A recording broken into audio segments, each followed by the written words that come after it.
বিশ্বকাপে আর্জেন্টিনার সামনে নতুন একটা চ্যালেঞ্জের মোকাবিলা করতেছে আর তাদের সামনে আসতেছে কেপ ভার্দের মতো একটা দল যারা প্রথমবারের মতো এবারকার ওয়ার্ল্ড কাপ খেলতেছে এবং এই ছোট্ট একটা আফ্রিকান নেশন যারা অলরেডি কিন্তু তাদের গ্রুপ থেকে উঠে আসছে করার মতো একটা দল।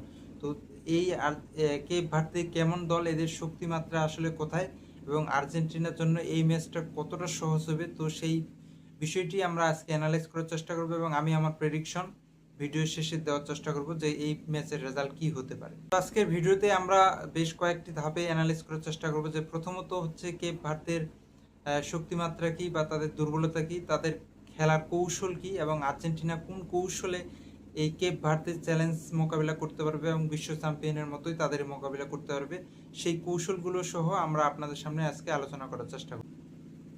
এখন আসলে দেখুন কেপ ভার্দে কে, এটা আগে জানা প্রয়োজন। দেখুন কেপ ভার্দে আফ্রিকান একটা দ্বীপ ভিত্তিক রাষ্ট্র বা দ্বীপ নিয়ে ক্ষুদ্র একটি রাষ্ট্র, যে রাষ্ট্রের জনসংখ্যা মাত্র 6 লাখের মতো এবং এখান থেকে তারা কিন্তু ওয়ার্ল্ড স্টেজে পারফরমেন্স করতেছে। এবং এই কেপ ভার্দে কাগজে কলমে ছোট বা বলতে ছোট মনে হলেও এরা কিন্তু দল হিসেবে বা ফুটবল দল হিসেবে বিগত কয়েক দশকে অনেক ভালো অবস্থানে রয়েছে। বিশেষ করে আফ্রিকা অঞ্চলে তারা কিন্তু প্রতিনিয়ত দিন দিন ভালো করতেছে এবং বিশেষ করে তারা নিয়মিত আফ্রিকা নেশনস কাপে অংশগ্রহণ করে এবং বড় বড় প্রতিপক্ষ যে দলগুলো রয়েছে তাদের সাথে লড়াই করে থাকে এবং ফিফা র্যাঙ্কিংয়ে তাদের যে অবস্থান সেটা 80 থেকে 70 থেকে 80 এই এই জায়গার মধ্যেই তারা নিয়মিত থাকার চেষ্টা করে। তো সেই জায়গায় এখনই বলা যায় না যে কেপ ভার্দে একটা দুর্বল দল বা ছোট দল, এটাকে কিন্তু সহজে ধরে নেওয়া যায় না।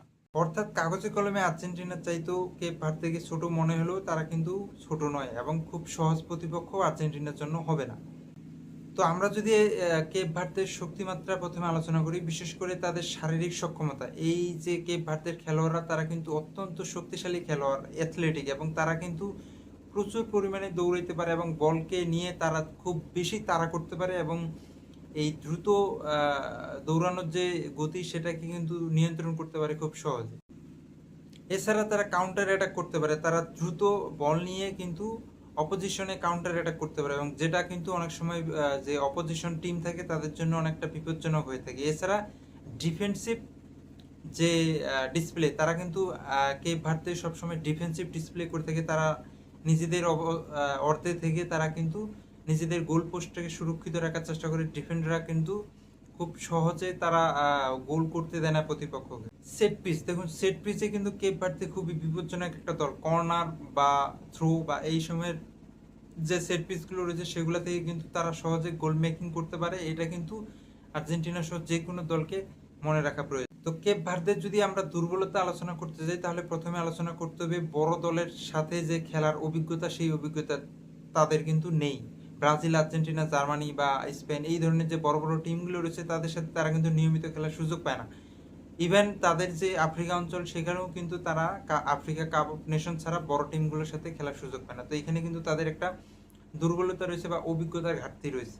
একটা দুর্বলতা হচ্ছে প্লে মেকারের অভাব। অর্থাৎ কেপ ভার্দের যে টিম সেই টিমে কিন্তু তাদের যে প্লে মেকার থাকবে সেরকম খুব বেশি প্লে মেকার তাদের নেই। আর্জেন্টিনায় যেমন অনেকগুলো প্লে মেকার রয়েছে, তাদের কিন্তু প্লে মেকারের ঘাটতি রয়েছে। পাশাপাশি তাদের যে ব্রাঞ্চ সেটাও কিন্তু স্ট্রং না। তাদের যে ফার্স্ট 11 সেই 11-এর বাইরে যে খেলোয়াড়রা রয়েছে তাদের মধ্যে কিন্তু সেরকম দক্ষ বা স্ট্রেংথের ভালো মানের কিন্তু খেলোয়াড় নেই। এটাও কিন্তু তাদের একটা অন্যতম দুর্বলতা। তো এবারে আলোচনা করা যাক আর্জেন্টিনার সুবিধা। দেখুন আর্জেন্টিনার সুবিধা আলোচনা করতে গেলে প্রথমে যে আলোচনাটি করতে হবে সেটি হচ্ছে বিশাল অভিজ্ঞতা। আর্জেন্টিনা একটা বিশ্ব চ্যাম্পিয়ন দল এবং সেই বিশ্ব চ্যাম্পিয়ন 2022-এর যে টিম সেখান থেকে যে বর্তমান স্কোয়াড, সেই স্কোয়াডের প্রায় সবাই রয়েছে, অল্প কয়েকজন বাদে সবাই সেই স্কোয়াডের অভিজ্ঞতা নিয়ে বা সেই ওয়ার্ল্ড কাপের অভিজ্ঞতা নিয়েই কিন্তু এই কেপ ভার্দেকে মোকাবিলা করতে নামবে। এছাড়া মিডফিল্ড দেখুন, আর্জেন্টিনার যে মিডফিল্ড সেখানে ডিপল, ম্যাকেলিস্টার বা এনজো ফার্নান্দেজ, এই যে তিন ত্রয়ী রয়েছে, এই মিডফিল্ডারদের তারা যে আছে তারা কিন্তু মধ্যমাঠটাকে নিয়ন্ত্রণে রাখবে। তো সহজে এই মধ্যমাঠ ভেদ করে গোলপোস্টের দিকে প্রতিপক্ষকে যাওয়া বা কেপ ভার্দের খেলোয়াড় সেখানে যাওয়াটা কিন্তু সো মাচ ডিফিকাল্ট হয়ে দাঁড়াবে তাদের জন্য। আক্রমণ ভাগ দেখলে আক্রমণ ভাগটা সবসময় মেসিময় হয়ে থাকে এবং মেসি যদি আর্জেন্টিনা টিমের প্লেয়িং একাদশে থাকে সেক্ষেত্রে তাদের আক্রমণ ভাগটা বা গোল করার সক্ষমতা বা সৃজনশীলতা অনেক বেশি বেড়ে যায়। পাশাপাশি আমরা যদি এখানে দেখি আলভারেজ বা লাউতারো মার্টিনেজ, এই দুইজনও কিন্তু চমৎকার স্ট্রাইকার এবং এই পজিশনে তারা খুবই ভালো।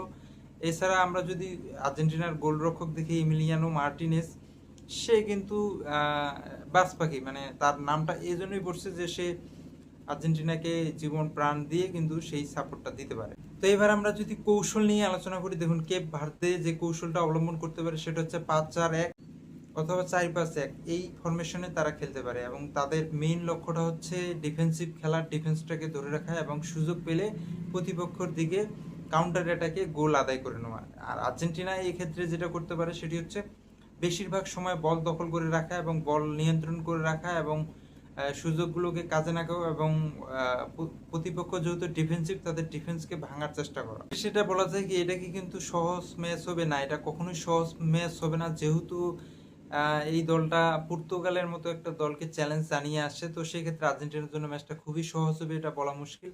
ম্যাচটা অনেক হার্ড হবে এবং ইন্টারেস্টিং এবং উপভোগ্য একটা ম্যাচ হবে। তো আমি আমার প্রেডিকশনটা যেটা জানাতে চেয়েছিলাম ভিডিও শেষে সেটি জানাই, সেটি হচ্ছে এই ম্যাচটির প্রেডিকশন এরকম হতে পারে যে 65 থেকে 70% বল কিন্তু আর্জেন্টিনার দখলে থাকতে পারে এবং এর গোল লাইন বা স্কোর লাইন যেটা হতে পারে সেটা আমার কাছে যেটা মনে হয় যে 3-0 হতে পারে বা 2-0 হতে পারে। আর্জেন্টিনা 2, কেপ ভার্দে 0 অথবা 3 বা 0 এরকম স্কোর লাইন কিন্তু হতে পারে। তো আপনার কাছে আসলে কি মনে হয় যে আর্জেন্টিনা এবং কেপ ভার্দে ম্যাচটার ফলাফল কি হবে, সেই প্রেডিকশনটা আপনারা কমেন্টে জানাবেন। আর ফুটবল রিলেটেড বা ক্রিকেট রিলেটেড বিশ্লেষণ ধর্মী এরকম ভিডিও পেতে অফসাইড স্টোরি চ্যানেলটি সাবস্ক্রাইব করুন। ধন্যবাদ সবাই।